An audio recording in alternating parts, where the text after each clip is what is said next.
शुरू करने से पहले मैं आपको ये बताना चाहता हूँ कि मैं गरीबों से नफरत नहीं करता हूँ। जो बात मुझे अच्छी नहीं लगती है वो है गरीब मेंटालिटी। और इस वीडियो का मकसद किसी को नीचा दिखाना या किसी का दिल दुखाना नहीं है। इंटरेस्टिंग बात यह है कि गरीब मेंटालिटी कई गरीबों में भी नहीं पाई जाती। ये किन लोगों में पाई जाती है ये बात आपको वीडियो के खत्म होने तक 100% पता चल जाएगी। ये वीडियो बनाने का मकसद ये है कि आप इन बातों पर गौर करो और अगर ये बातें आप में पाई जाती हैं तो अपनी मेंटालिटी चेंज करो। ये बात आप भी मानते होंगे कि ये बुक एक ऐसा चैनल है जिसे मोस्टली ऐसे लोग देखते हैं जो खुद को बेटर बनाना चाहते हैं, जो हमेशा कुछ नया सीखना चाहते हैं, जो गरीब नहीं रहना चाहते।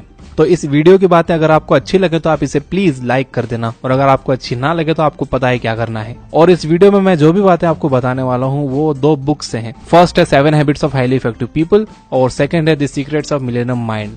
तो दोस्तों बिना किसी डिले के हम डायरेक्ट आते हैं काम की बात पर। पहली चीज जो गरीब बहुत पसंद करते हैं वो है स्पोर्ट्स। खेलना नहीं, सिर्फ देखना। ये कई घंटे वेस्ट कर देते हैं एक मैच देखने में। जब मैच खत्म हो जाता है तो मैच के बाद का प्रोग्राम देखते हैं जिसमें 4 लोग बैठकर मैच में जो हुआ वही डिस्कस करते रहते हैं। और फिर वो भी खत्म हो जाता है तो प्लेयर्स की प्राइवेट लाइफ के बारे में इंटरनेट पर सर्च करना शुरू कर देते हैं। रियलिटी ये है कि अगर आप किसी टीम के मालिक नहीं हो, अगर आप उस खेल से डायरेक्टली जुड़े हुए नहीं हो तो आपको उस स्पोर्ट से इतना लगाव नहीं होना चाहिए।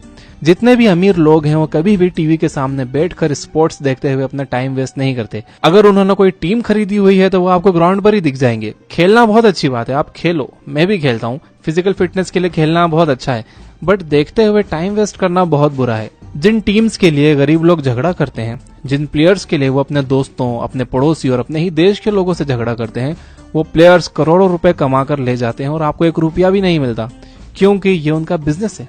Think about it. दूसरी चीज है टेलीविजन और सोशल मीडिया। गरीब लोग टीवी बहुत ज्यादा देखते हैं और सोशल मीडिया पर टाइम भी बहुत वेस्ट करते हैं। इनके फेवरेट टीवी सीरियल्स भी होते हैं जिनका वो एक भी एपिसोड मिस नहीं करते। अगर आपको भी टीवी सीरियल्स बहुत पसंद है, आप भी अपने फेवरेट टीवी सीरियल का एक भी एपिसोड मिस नहीं करना चाहते, तो चांसेस हैं कि आप गरीब हो, क्योंकि ये टीवी सीरियल्स देखने से आपकी लाइफ में कोई इंप्रूवमेंट नहीं होता बल्कि और नेगेटिविटी ही आती है। टीवी सीरियल्स के नेगेटिव कैरेक्टर्स आपको अपनी फैमिली और अपने आसपास के लोगों में दिखने लगते हैं। अगर वो लोग वैसे नहीं भी हैं तो तब भी आप सोचते हो कि ये तो बिल्कुल सीरियल वाले जैसे ही है या जैसी ही है। तो टीवी सीरियल्स टाइम तो वेस्ट कर ही रहे हैं, नेगेटिविटी तो बढ़ा ही रहे हैं, बल्कि ये दुश्मनी भी बढ़ा रहे हैं। अमीर सोच वाले लोग टीवी देखने की जगह टीवी पर आना पसंद करते हैं और उनकी यही सोच उन्हें सक्सेसफुल बनाती है। तीसरी चीज, गरीब लोग अमीर लोगों से ज्यादा लेजी होते हैं। ये लोग उस समय तक कोई काम स्टार्ट नहीं करते जब तक इनकी पढ़ाई खत्म ना हो जाए या इनके पापा इनका कोई जॉब ना लगवा दें, जबकि अमीर लोग कम उम्र में ही काम करना शुरू कर देते हैं। वॉरेन बफेट ने जब काम करना शुरू किया था तब उनकी उम्र सिर्फ 11 साल थी। आप किसी भी अमीर की बायोग्राफी पढ़ लो, उन्होंने अपनी स्कूलिंग खत्म होने से पहले ही काम करना स्टार्ट कर दिया था। जो लोग जल्दी काम करना शुरू कर देते हैं, पैसे बचाना और इन्वेस्ट करना शुरू कर देते हैं, तो वो अपनी जवानी में और उसके बाद की एज में कभी भी गरीब नहीं होते। अगर आप इसी तरह लेट उठते रहे, टीवी देखते रहे और अपनी जवानी ऐसे ही उड़ा दी इधर उधर स्टाइल मारने में, तो जब तक आपको समझ आएगा कि आपको कुछ करना चाहिए तब तक बहुत देर हो चुकी होगी। आपके पास वो एनर्जी नहीं होगी जो जवानी में होती है। चौथी चीज, गरीब लोग अपने फेलियर की जिम्मेदारी दूसरों पर डाल देते हैं। गरीब लोग हमेशा अपने आप को विक्टिम बताते हैं, मासूम बताते हैं। वो कहते हैं कि मेरे साथ बुरा हो गया किसी दूसरे की वजह से, मैं बिजनेस नहीं कर पा रहा हूँ कंपटीशन की वजह से, मैं फेल हो गया हूँ, टीचर अच्छी नहीं थी, वो पास हो गया क्योंकि टीचर उसकी रिलेटिव थी। जबकि अमीर लोग फेलियर की जिम्मेदारी खुद लेते हैं और देखते हैं कि कहां पर उनसे गलती हुई थी ताकि वो फ्यूचर में फिर से गलती रिपीट ना हो। जबकि गरीब लोग किसी भी काम में फेल हो जाते हैं तो वो काम को वहीं छोड़ देते हैं। अमीर लोग फिर से ट्राई करते हैं और तब तक ट्राई करते हैं जब तक कि वो कामयाब ना हो जाएं। पांचवी चीज, गरीब सोच वाले लोग दूसरे अमीर और सक्सेसफुल लोगों से जलते हैं। कोई अच्छी कार सामने से निकलेगी तो कहेंगे कि ये कार तो उसने 2 नंबर के पैसों से ली है। किसी का बड़ा घर देखकर कहेंगे कि ये घर तो उसने ससुराल के पैसों से बनाया है। यार किसी के भी पैसों से बनाया हो उससे आपको क्या। अमीर सोच वाले दूसरे अमीर और सक्सेसफुल लोगों को देखकर उन्हें अप्रिशिएट करते हैं। अगर कोई गरीब है लेकिन उसकी मेंटेलिटी अमीरों वाली है तो वो अच्छी कार देखकर कहता है कि बहुत अच्छी कार है, मैं भी एक दिन खरीदूंगा। सेम बात वो एक अच्छा घर देखकर भी कहता है। छठी चीज, गरीब सोच वाले लोग दिखावा करते हैं। अब आपको होगा कि गरीब कहाँ दिखावा करते हैं, दिखावा तो अमीर करते हैं। नो, मैं आपको बताता हूँ, मैंने देखा है या आपने भी देखा होगा कई लोगों को कि बंदे की सैलरी तो 20,000 है लेकिन वो मोबाइल फोन 50,000 का रखता है। ये चमत्कार कैसे करता है वो? लोन लेकर। क्यों? दिखाने के लिए। लेकिन किसे दिखाने के लिए? उसके ही जैसे अपने आसपास के गरीबों को दिखाने के लिए। गरीब लोग चाहते हैं कि वो जब अपने आसपास के गरीबों से मिलें तो वो अमीर दिखें, और जब अपना फोन निकाले तो उनका फोन बेस्ट हो और दूसरे गरीब उनकी तारीफ करें कि वाह भाई क्या फोन है तेरा। तो अमीर दिखने के लिए वो अपने बजट से बाहर निकलकर महंगे फोन, ब्रांडेड कपड़े, ब्रांडेड शूज लेते हैं। और सिर्फ इतना ही नहीं, गरीब लोग कई चीजें दिखावे के लिए लोन पर लेते हैं, लाइक एसी, बड़ा टीवी या एक कार। किसी रिलेटिव ने कार ले ली तो गरीब सोचते हैं कि वो उससे एक दर्जे नीचे हो गए। अब ये कैसे भी लोन लेकर एक कार ले आते हैं और बड़ी मुश्किल से ईएमआई पे करते हैं अपने सैलरी में से बचा बचा कर। और जब इनके बॉस को पता चलता है कि ये फंसा हुआ है ईएमआई में, तो वो सोचता है कि इससे अब जितना चाहे काम करवा लो, ये नौकरी छोड़ने का रिस्क नहीं लेगा, और वो वहां पर जॉब में फंस जाते हैं। जबकि अमीर ये सब चीजें अपने बिजनेस अकाउंट से खरीदते हैं, जिससे उन्हें इनकम टैक्स में बेनिफिट मिलता है। आपको शायद लगता है कि ये दिखावा है, लेकिन अमीर एक एक चीज पर प्लानिंग करके खर्च करते हैं। और जब भी वो कोई लोन लेते हैं तो एसेट्स खरीदने के लिए। एसेट्स वो चीज होती हैं जो उन्हें पैसा बनाकर देती हैं। उन्हें पता होता है कि जितना पैसा वो इसमें डाल रहे हैं उससे ज्यादा उन्हें रिटर्न मिलेगा। सातवीं चीज, गरीब लोग हमेशा इस बात को लेकर परेशान रहते हैं कि लोग क्या कहेंगे, उनका सोशल स्टेटस नहीं रहेगा, उनकी इज्जत नहीं रहेगी। गरीब लोग उधार लेकर शानदार शादी करते हैं, या फिर अपनी सारी सेविंग्स एक शादी में लगा देते हैं कि कहीं लोग ये ना सोचे कि इनका तो एक ही बेटा है और इतनी सिंपल सी शादी की। ये बहुत सिमिलर है लास्ट पॉइंट से। गरीब लोग सोचते हैं कि मटेरियल चीजों से उनकी इज्जत होती है, इसलिए वो महंगी चीजें सिर्फ इसलिए खरीदते हैं कि उनकी इज्जत आसपास के लोगों में बनी रहे, ऐसा वो सोचते हैं। जबकि अमीर लोग इस बात की बिल्कुल फिक्र नहीं करते कि लोग क्या कहेंगे, वो बस अपने काम से काम रखते हैं। अमीर लोग किसी भी काम को छोटा या बड़ा नहीं समझते, जबकि गरीब लोगों ने वहां भी इज्जत को जोड़ रखा है कि ये काम बड़ा है, ये काम छोटा है। एक अमीर मेंटेलिटी वाला इंसान हर लीगल काम कर लेता है, यानी हर जायज काम कर लेता है। मैं नाजायज या इलीगल की बात नहीं कर रहा हूँ। वो ये नहीं सोचता कि मैं ये करूंगा तो लोग क्या कहेंगे। तो अब आप समझ गए होगा कि मैं किन गरीबों की बात कर रहा था। ये वो गरीब है जो जेब से तो गरीब नहीं है, लेकिन सोच से गरीब है।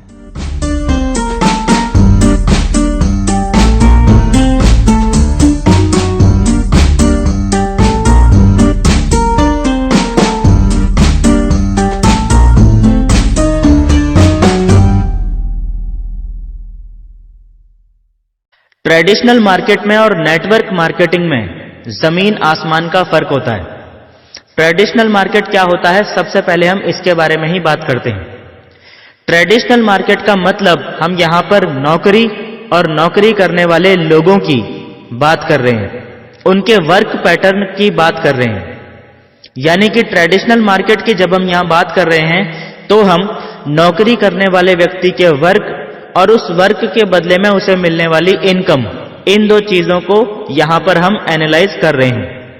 ट्रेडिशनल मार्केट में नॉर्मली एक व्यक्ति 20 से 25 साल की उम्र में काम करना शुरू करता है और लगभग 60 से 65 साल की उम्र तक काम करता है। यानी कि अपने जीवन के लगभग 40 साल एक आम इंसान ट्रेडिशनल मार्केट में वर्क करता है और पैसे कमाता है। इस 40 साल के टाइम पीरियड में एक आम इंसान की लाइफ किस तरह से निकलती है और उसका करियर किस तरह से जाता है, उसे हम एक चार्ट के माध्यम से समझने वाले हैं। इस चार्ट में हमने 40 साल को 10-10 साल के 4 भागों में डिवाइड कर दिया है ताकि आप इसे आसानी से समझ सकें। इस चार्ट में जैसा कि आप देख पा रहे हैं, एक तरफ लिखा है काम और दूसरी तरफ लिखा है दाम, यानी इनकम या आमदनी। अब पहले 10 साल में क्या होता है? पहले 10 साल में ट्रेडिशनल मार्केट में ये आदमी लगातार काम करता रहता है, लगातार काम करता रहता है, लगातार काम करता रहता है, लगातार काम करता रहता है, और उसके बदले में उसे लगातार पैसा मिलता रहता है, लगातार पैसा मिलता रहता है, लगातार पैसा मिलता रहता है, लगातार पैसा मिलता रहता है। अब जब 10 साल पूरे हो जाते हैं तो 10 साल के बाद क्या होता है? क्या कुछ परिवर्तन आता है? देखो, ये थोड़ा समझने की बात है। 10 साल में हर जॉब करने वाले का एक्सपीरियंस थोड़ा बढ़ चुका होता है, इसीलिए 10 साल होते होते आदमी को अपने जॉब में 1-2 प्रमोशंस तो मिल ही जाते हैं और सैलरी में भी कुछ इंक्रीमेंट्स लग चुके होते हैं। लेकिन सवाल फिर भी वही है, क्या कुछ परिवर्तन आता है? क्योंकि इस दौरान महंगाई भी बढ़ चुकी होती है और इंसान की जरूरतें भी। ज्यादातर लोग तो इस दौरान शादी भी कर चुके होते हैं, यानी हर महीने का बजट भी कहीं गुना बढ़ जाता है। यानी कि 10 साल पहले जब आदमी ने अपना जॉब स्टार्ट किया था, तब हो सकता है उसकी जरूरतें 2000 रुपए में पूरी हो जाती हूं, लेकिन आज उसे अपनी जरूरतें पूरी करने के लिए कम से कम 20,000 रुपए की जरूरत है। अब अगर 10 साल में उसकी सैलरी 5,000 रुपए पर मंथ से बढ़कर 25,000 रुपए पर मंथ हो भी चुकी है, तब भी क्या उसे खुश होना चाहिए या दुखी होना चाहिए? बड़ा सवाल है, सोच के देखिएगा। खैर, हम आगे बढ़ते हैं। ये 10 साल भी पूरे हो गए। अब इंसान अपने करियर की थर्ड स्टेज में आ गया, यानी कि 20 से 30 साल की स्टेज में आ गया। सवाल एक बार फिर से वही है, क्या अब कुछ परिवर्तन आता है? 20 साल पूरा होते होते एक्सपीरियंस और ज्यादा बढ़ चुका होता है, 1-2 प्रमोशंस और मिल चुके होते हैं और सैलरी भी पहले से बहुत ज्यादा हो चुकी होती है। लेकिन इस दौरान महंगाई भी बढ़ चुकी होती है, रोजमर्रा की जरूरतें भी बढ़ चुकी होती हैं और फैमिली का साइज भी बढ़ चुका होता है। आपने कभी नीचे की तरफ जाते हुए एस्केलेटर से ऊपर की तरफ चढ़ने की कोशिश करते हुए किसी भोले भाले इंसान को देखा है? हिंदुस्तान में कई जगह पर ये नजारे आम हैं। उस इंसान को लगता तो है कि वो ऊपर चढ़ रहा है, लेकिन असल में वो वहीं पे होता है जहां से उसने चढ़ना शुरू किया था। ठीक ऐसी ही कंडीशन हर उस इंसान के साथ होती है जो ट्रेडिशनल मार्केट में अपने जीवन के 20 बेशकीमती साल निकाल देने के बाद जब पलट के देखता है तो खुद को वहीं पे खड़ा महसूस करता है जहां से उसने 20 साल पहले अपने करियर को शुरू किया था। उसके लिविंग स्टैंडर्ड में कोई बहुत बड़ा चमत्कारिक परिवर्तन नहीं आया होता है। 20 साल जॉब करने के बाद भी वो आदमी ये नहीं कह सकता कि अब मैं अमीर लोगों की कैटेगरी में खड़ा हो गया हूं या मुझे वो सारे टैक्स बेनिफिट्स मिलने लग गए हैं जो सिर्फ अमीर लोगों को मिलते हैं। अब आती है इंसान के करियर की फोर्थ स्टेज, यानी कि 30 से 40 साल का टाइम पीरियड। परिवर्तन यहां भी कुछ खास नहीं आता।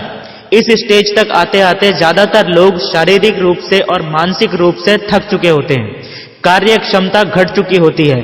लेकिन क्योंकि 30 साल का एक्सपीरियंस है आदमी के पास और हर ऑर्गेनाइजेशन को स्मूथली चलने के लिए एक्सपीरियंस लोगों की जरूरत तो होती ही है, इसीलिए ऑर्गेनाइजेशन अभी भी उसको काम से निकालती नहीं है, बल्कि किसी ऐसी पोस्ट पर बैठा देती है जहां पर उसे फिजिकली ज्यादा वर्क ना करना पड़े, लेकिन उसके एक्सपीरियंस का बेनिफिट कंपनी को मिलता रहे। इस चौथी स्टेज में व्यक्ति के ऊपर से फिजिकल वर्कलोड तो पहले से कम हो जाता है, लेकिन मेंटल वर्कलोड पहले से ज्यादा बढ़ा दिया जाता है और सैलरी भी पिछले 30 साल में बढ़ते बढ़ते इतनी बढ़ चुकी होती है कि आदमी भी इस मेंटल वर्कलोड को लेने के लिए एग्री हो ही जाता है। बहुत कम ही लोग ऐसे होते हैं जो फोर्थ स्टेज शुरू होते ही अपनी मर्जी से रिटायरमेंट ले लेते हैं। ज्यादातर लोगों के तो फैमिली एक्सपेंसेस और डेली की जरूरतें इतनी ज्यादा बढ़ चुकी होती हैं कि उन्हें ना चाहते हुए भी ये मेंटल वर्कलोड अपने ऊपर लेना ही पड़ता है। जैसा कि आप देख पा रहे हैं कि ट्रेडिशनल मार्केट में करियर की हर स्टेज में व्यक्ति को काम करना ही पड़ रहा है और उसको पैसा भी मिल रहा है। लेकिन जब 40 साल हो जाते हैं, जब इंसान 60 से 65 साल की उम्र में पहुंच जाता है, तब क्या होता है? तब होता है रिटायरमेंट, जिसका सीधा सा मतलब यह होता है कि जिस कंपनी को आपने पूरी जिंदगी दे दी, उस कंपनी को अब आपकी जरूरत नहीं रही। गन्ना देखा है? गन्ने का जूस भी पिया होगा। जूस बेचने वाला व्यक्ति जो गन्ने के साथ करता है, ट्रेडिशनल मार्केट में कोई कंपनी भी आपके साथ ठीक वही करती है। जूस बेचने वाला व्यक्ति गन्ने को तब तक बार बार मशीन में डालता रहता है जब तक कि वो उस गन्ने में से रस की एक एक बूंद ना निचोड़ ले। ठीक वैसा ही ट्रेडिशनल मार्केट में भी कंपनीज आपके साथ करती हैं। वो आपको तभी तक भुगतान करती हैं या नौकरी पर रखती हैं जब तक आप उनके काम के हैं। गन्ने के अंदर से जब एक एक रस की बूंद निचोड़ ली जाती है, तब उसे उठा के डस्टबिन में फेंक दिया जाता है और उसकी जगह पर दूसरा गन्ना उठा लिया जाता है। अब आदमी को तो डस्टबिन में फेंक नहीं सकते, इसीलिए उसे रिटायरमेंट दे देते हैं। मतलब इसका भी वही है और इस आदमी की जगह किसी और आदमी को उठा लिया जाता है। ट्रेडिशनल मार्केट की सबसे बड़ी समस्या ही यही है कि जिस दिन आदमी काम करना बंद कर देता है, उस दिन उसे पैसा मिलना भी बंद हो जाता है और अपनी आगे की जिंदगी के लिए यह आदमी बहुत ही लिमिटेड पैसे पे और अपनी नेक्स्ट जनरेशन पे डिपेंडेंट हो जाता है। यह है ट्रेडिशनल मार्केट के चार्ट का पूरा एनालिसिस। अब हम देखते हैं कि नेटवर्क मार्केटिंग का चार्ट कैसा होता है और वो ट्रेडिशनल मार्केट के चार्ट से किस तरह से अलग होता है। उससे पहले मेरी आप सभी से रिक्वेस्ट है कि यदि आपने अभी तक इस वीडियो के नीचे लाइक का बटन नहीं दबाया है तो जल्दी से दबा दें। ट्रेडिशनल मार्केट में हम 40 साल काम करते हैं और नेटवर्क मार्केटिंग में सिर्फ 4 साल, क्योंकि नेटवर्क मार्केटिंग में इंसान सिर्फ 4 साल में उतना पैसा आसानी से कमा सकता है जितना पैसा ट्रेडिशनल मार्केट में आदमी को 40 साल लग जाते हैं कमाने में। यानी कि सबसे बड़ा और सबसे पहला फायदा जो यहां नेटवर्क मार्केटिंग इंडस्ट्री का निकल के आता है वो ये है कि नेटवर्क मार्केटिंग इंडस्ट्री आपके जीवन के बेशकीमती 35 से 36 साल बचा देती है। यानी औसत आदमी के मुकाबले आपको कम से कम 35 से 36 साल ज्यादा मिलते हैं अपनी जिंदगी को अपने तरीके से पूरी आजादी से जीने के लिए। नेटवर्क मार्केटिंग में आदमी का करियर किस तरह से डेवलप होता है 4 साल के टाइम पीरियड में, आइए इसे समझते हैं चार्ट के माध्यम से। आपको इस चार्ट में एक तरफ दिख रहा है काम और दूसरी तरफ दिख रहा है दाम यानी इनकम। 4 सालों को हमने एक एक साल के 4 भागों में विभाजित कर दिया है ताकि आप आसानी से इसे समझ सकें। बात करते हैं पहले साल की। पहले साल को नेटवर्क मार्केटिंग बिजनेस के अंदर ट्रेनिंग पीरियड कहा जाता है। यह साल लर्निंग का होता है। नेटवर्क मार्केटिंग बिजनेस में सक्सेस होने के लिए आपको जितनी भी टेक्निकल और नॉन टेक्निकल स्किल्स सीखने की जरूरत होती है वो आप इसी पहले साल में सीखते हैं। जब आप पहले साल में इस बिजनेस को सीखते हुए डेवलप कर रहे होते हैं तो आपको यहां ट्रेडिशनल मार्केट के मुकाबले ज्यादा मेहनत करनी होती है, ज्यादा एफर्ट लगाना होता है। लेकिन ज्यादातर नेटवर्कर्स की इनकम ट्रेडिशनल वर्क के मुकाबले कम होती है। यही कारण होता है कि बहुत सारे लोग इस बिजनेस से बैकआउट कर लेते हैं। यानी पहले 2-3 महीनों में ही जब उन्हें लगता है कि यार यहां मेहनत तो बहुत ज्यादा करनी पड़ रही है लेकिन इनकम कुछ नहीं आ रही है और जो भी 2-4 चेक बन भी रहे हैं वो भी फील्ड वर्क में ही खर्च हो जा रहे हैं, तो वो इस बिजनेस को क्विट कर देते हैं। ये वो लोग होते हैं जिनको नेटवर्क मार्केटिंग की ताकत का बिल्कुल भी अंदाजा नहीं होता है और जिंदगी भर यही कहते फिरते हैं कि मैंने भी ज्वाइन किया था, कुछ नहीं हुआ या मेरा पैसा डूब गया। अगर आप भी ऐसे कुछ लोगों से टकरा चुके हो तो कमेंट बॉक्स में टाइप कर दो यस। अब मैं आपको इस चार्ट में आगे जो एक्सप्लेन करने जा रहा हूं उसे जिस व्यक्ति ने सुन लिया वो कभी भी नेटवर्क मार्केटिंग को छोड़ नहीं सकता। अगर आपने पहले साल इस बिजनेस को झेल लिया, अगर आपने पहले साल इस बिजनेस को पूरी ईमानदारी और मेहनत से कर लिया तो दोस्तों दूसरे साल में इस बिजनेस में आपका जीवन बदलना शुरू हो जाता है। कैसे, आइए समझते हैं।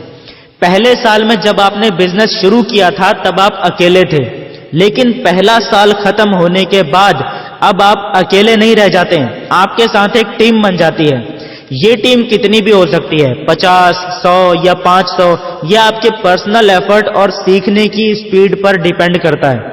महत्वपूर्ण यह है कि दूसरे साल में आप अकेले काम नहीं कर रहे होते हैं बल्कि आपके साथ आपकी टीम भी काम करती है और इसीलिए दूसरे साल में आपका बिजनेस पहले साल के मुकाबले कहीं गुना ज्यादा फास्ट स्पीड से ग्रो करता है। यानी कि एफर्ट आपको पहले साल के मुकाबले कम लगाना पड़ता है लेकिन इनकम आपको पहले साल के मुकाबले काफी ज्यादा होती है, जैसा कि आप डायग्राम में देख भी पा रहे हैं। तीसरे साल में एक बार फिर से सेम प्रोसेस रिपीट होती है और अब दोस्तों कहानी उल्टी होनी शुरू हो जाती है।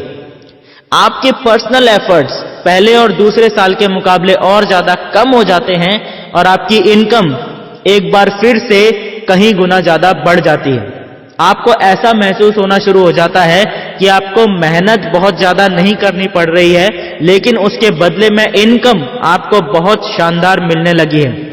ऐसा इसीलिए होता है क्योंकि नेटवर्क मार्केटिंग में day by day, week by week, month by month लगातार आपकी टीम बड़ी होती चली जाती है और यही नेटवर्क मार्केटिंग की असली ताकत है। चौथा साल आते आते ज्यादातर नेटवर्कर्स का जीवन पूरी तरह से बदल चुका होता है। मेहनत तो आपको पहले साल में भी करनी पड़ती है, मेहनत आपको दूसरे साल में भी करनी पड़ती है, तीसरे साल में भी आपको मेहनत करनी ही पड़ती है और मेहनत आपको चौथे साल में भी करनी पड़ती है।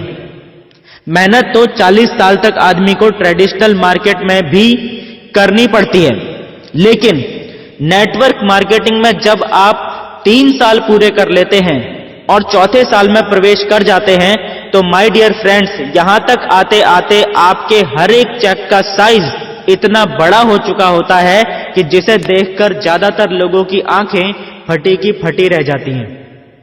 आप मेहनत तो इस साल भी कर रहे होते हैं, लेकिन आपको जो इनकम आ रही होती है, उस इनकम के आगे आपकी मेहनत बिल्कुल ना के बराबर लग रही होती है। जैसा कि आप देख भी सकते हैं इस चार्ट में, चौथे साल में आपको सिर्फ अपनी टीम की ज्यादा से ज्यादा मीटिंग्स लेने की जरूरत रहती है। जितनी ज्यादा आप अपनी टीम को इकट्ठा करके रखेंगे, जितनी ज्यादा आप अपनी टीम को मैनेज करके रखेंगे, जितनी ज्यादा से ज्यादा आप अपनी टीम को ट्रेनिंग्स देंगे, ये काम आपका चौथे साल में रह जाता है। और ये काम एक्चुअल में उतना टफ नहीं होता है जितना टफ पहला और दूसरा साल होता है, क्योंकि पहले दूसरे साल में आप ज्यादातर टाइम नेगेटिव लोगों के बीच में होते हैं, लेकिन चौथा साल आते आते आपके आसपास इतनी टीम क्रिएट हो चुकी होती है कि आप 24 आवर पॉजिटिव लोगों के बीच में रहते हैं, तो आपको ज्यादा प्रॉब्लम नहीं होती। लेकिन इनकम चौथे साल में लाखों में क्रॉस कर जाती है। चौथा साल खत्म होने के बाद नेटवर्क मार्केटिंग में वो चमत्कार होता है जो ट्रेडिशनल मार्केट में कभी हो ही नहीं सकता। 4 साल इस बिजनेस के अंदर जो इंसान डेडिकेशन के साथ काम कर लेता है, चौथे साल के बाद फिर उस इंसान को काम करना ही नहीं पड़ता। उसकी टीम में इतने लीडर्स खड़े हो चुके होते हैं, इतने अचीवर्स खड़े हो चुके होते हैं कि उस व्यक्ति को चौथे साल के बाद सिर्फ एक ही काम रह जाता है, फंक्शंस और मेगा सेमिनार्स में एज अ चीफ गेस्ट जाओ, हाथ हिलाओ, थोड़ा सा लोगों को 10-15 मिनट मोटिवेट करके आ जाओ। फूल मालाओं से, ढोल नगाड़ों से, तालियों की गड़गड़ाहट से आपका स्वागत होता है। महाराजाओं सा सम्मान आपको मिलना शुरू हो जाता है 5वें साल से, और आपकी इनकम लगातार मल्टीप्लाई होती चली जाती है। जिन कंपनीज में कैपिंग है, मैक्सिमम लोग कैपिंग पर पहुंच चुके होते हैं, और जिन कंपनीज में कैपिंग नहीं है, खासकर जनरेशन प्लान की मैं यहां पर बात कर रहा हूं, जिनमें कैपिंग सिस्टम नहीं होता, उनके अंदर तो आपकी इनकम बेतहाशा बढ़ती चली जाती है। फिर आपको खुद ही पता नहीं चलता कि आपका बिजनेस इंडिया के अंदर कहां-कहां, किस-किस सिटी में ग्रो होता चला जा रहा है। So this is the difference between traditional market and network marketing. Traditional market के अंदर आप खुद को धीरे धीरे खत्म कर रहे होते हैं, लेकिन नेटवर्क मार्केटिंग में आप खुद को डेवलप कर रहे होते हैं, ग्रो कर रहे होते हैं। यह खुद आपको अपनी लाइफ में डिसाइड करना है कि आपको खुद को धीरे धीरे मारना है या खुद को धीरे धीरे अमर करना है। यह आप पे डिपेंड करता है कि आपको अपनी लाइफ में, अपने करियर में क्या चुनना है।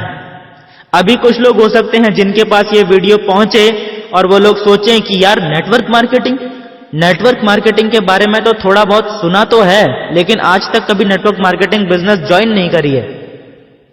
दोस्तों, अगर आप लोगों ने अभी तक कोई नेटवर्क मार्केटिंग कंपनी ज्वाइन नहीं करी है, या आपने कभी कोई नेटवर्क मार्केटिंग कंपनी ज्वाइन करी थी लेकिन आपका एक्सपीरियंस अच्छा नहीं रहा था, तो आपको बिल्कुल भी निराश होने की जरूरत नहीं है।